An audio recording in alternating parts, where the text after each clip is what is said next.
मेरे प्यारे दोस्तों, आज जो मैं आपको कहानी सुनाने जा रही हूँ वह कहानी है नाटी परी की। तो आइए दोस्तों कहानी देखते हैं। परीलोक में बहुत खूबसूरत परियां रहती थी। इतनी खूबसूरत परियों के बीच एक आकृति परी रहती थी। आकृति परी बहुत नेक और दयालु थी। आकृति परी की हाइट बहुत छोटी थी, जिसकी वजह से परीलोक की सारी परियां उसका मजाक उड़ाती रहती थी।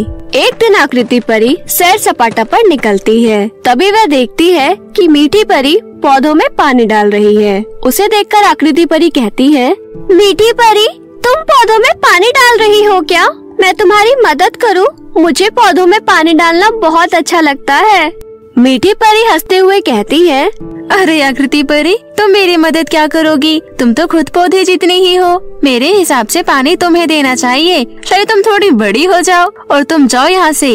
मुझे तुम्हारी कोई मदद नहीं चाहिए। मुझे काम करने दो, परेशान मत करो।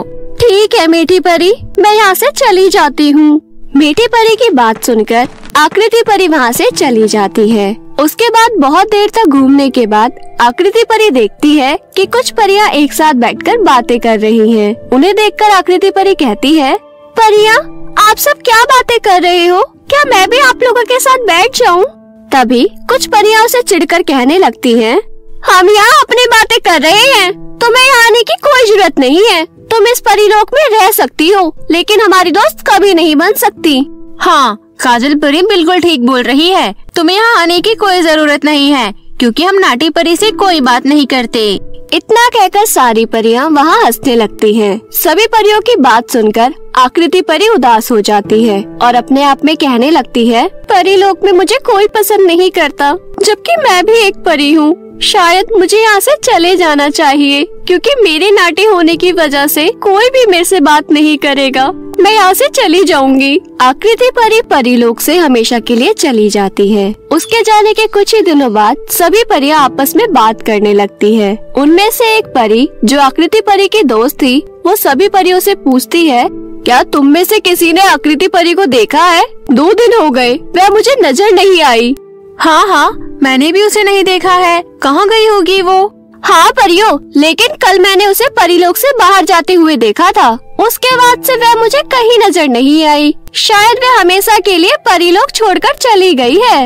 लेकिन आकृति परी ऐसे बिना बताए कहाँ गई होगी? मुझे तो उसके लिए बहुत डर लग रहा है। अकेली ना जाने कहाँ चली गई होगी।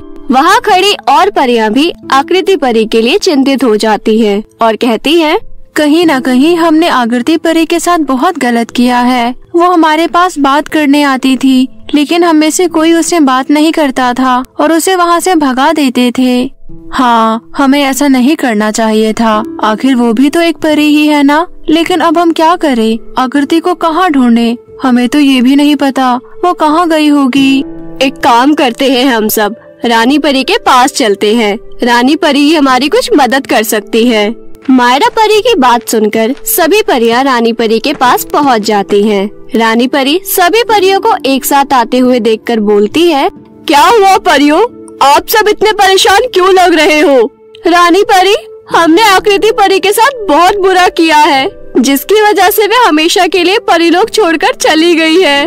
रानी परी, हमें माफ कर दीजिए। हमसे बहुत बड़ी गलती हो गई। हमें इस तरह किसी का मजाक नहीं उड़ाना चाहिए। मुझे यह देखकर अच्छा लगा कि आप सबको अपनी गलती का एहसास है। अब आप लोग ऐसा कभी मत करना। हाँ रानी परी, अब कभी भी कोई ऐसा नहीं करेगा। चलिए अब किसी तरह आकृति परी को ढूंढ कर आते हैं। नहीं, मैं आप लोगों के साथ आकृति परी को ढूंढने नहीं जाऊंगी। आकृति परी आप लोगों की वजह से गई है, तो उन्हें ढूंढ कर लाना आप लोगों की ही जिम्मेदारी है। उसके बाद सभी परियां मिलकर आकृति परी को ढूंढने चली जाती हैं। बहुत देर तक ढूंढने के बाद भी आकृति परी कहीं नहीं मिलती। उसके बाद सभी परियां परीलोक वापस आ जाती हैं। अगले दिन सभी परियां फिर से रानी परी के पास जाती हैं और उनसे मदद मांगती हैं। रानी परी, कृपया हमारी मदद कीजिए। इतनी देर तक ढूंढने के बाद भी आकृति परी हमें कहीं नहीं मिली। सभी परियां रानी परी के पास आकृति परी को ढूंढने की गुहार लगाने लगती हैं। उनकी बात सुनकर रानी परी मुस्कुराते हुए कहती है, मुझे यह देखकर बाकी बहुत अच्छा लगा कि आप सभी को आकृति परी की इतनी परवाह है। लेकिन मैं आप लोगों को बता दूं कि आकृति परी कहीं नहीं गई थी। आकृति परी इतने दिनों से मेरे साथ मेरे महल में ही थी। रानी परी के इतना कहते ही आकृति परी वहाँ आती है। आकृति परी को देखते ही सभी परियां कहती हैं, अरे आकृति परी, तुम तो बिल्कुल हमारी जैसी हो गई हो। रानी परी, ये कैसे हुआ? आकृति परी कभी छोटी थी ही नहीं। आकृति परी के पास एक शक्ति है जिसकी वजह से वह कभी नाटी हो सकती है और कभी लंबी। और कल आकृति परी नाटी इसलिए हुई थी ताकि वह आप लोगों को बता सके कि दुनिया में हर तरह के लोग रह सकते हैं। रानी परी की बात सुनकर सभी परियों को अपनी गलतियों का एहसास होता है और सब आकृति परी से कहने लगती है, मुझे माफ कर दो आकृति परी, मैंने भी तुम्हारे साथ बहुत गलत किया है। अब मैं कभी ऐसा नहीं करूँगी। हाँ हाँ आकृति परी, मुझे भी माफ कर दो। मैंने भी उस दिन तुम्हें बहुत गलत बोला था। हमें अपनी गलती का एहसास है। अब हम दोबारा ऐसा नहीं करेंगे। वहाँ सभी परियां एक एक करके आकृति परी से अपनी गलती की माफी मांगने लगती हैं। उनकी बातें सुनकर आकृति परी कहती है, मैं आप लोगों से नाराज नहीं हूँ। मैं तो खुश हूँ कि आप लोगों को मैं जो समझाना चाहती थी वह आप लोग बहुत जल्दी समझ गए। हाँ आकृति परी, अब हम सब एक साथ दोस्त बनकर रहेंगे। अब चलो हम सब तुम्हें पूरा परीलोक घुमाते हैं। सभी परियां एक साथ खुशी खुशी रहने लगती हैं।